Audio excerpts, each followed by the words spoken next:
Kaixo, gu Axular Lizeoa ikastola gara, Donostian dagon hezkuntza kooperatiba bat, familiak eta sortutakoa. 21. mendeko erronkak erantzuten saiatzen gara eta horretarako gure hezkuntza proiektua garatu eta diseinatu dugu. Bertan, jasangarritasuna dakagu ardatz eta garapen iraunkorreko helburutan oinarrituta gaude.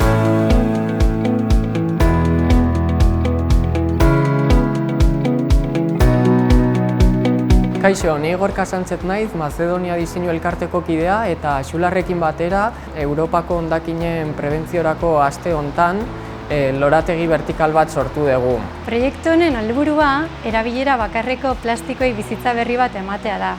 Zeren hondakinak material preziatuak dira.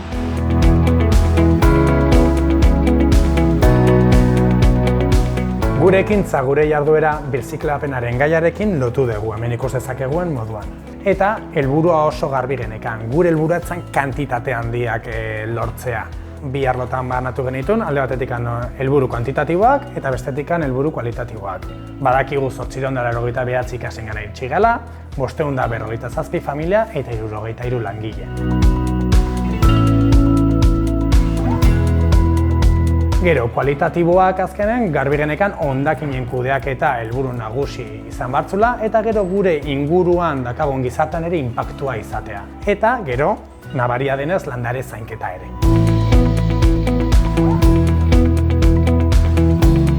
Axularren plastikoen bilketa selektibo bat antolatu genuen, plastikozko tapoiak bildu genituen, bildutako tapoiak, hau da, plastikoak birrindu egin zituen gure elkarteak eta ondoren injekzio bidez moldatu ditugu loreontziak eta mosketoiak sortzeko.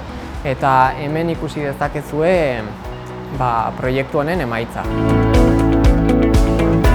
Gure ikastolarentzat jarduera honen gakua aurrekariak sortzea da. Garbi dakagu, ikasleak parte hartzaile bihurtu ditugula, beraiek baitira gure etorkizuna.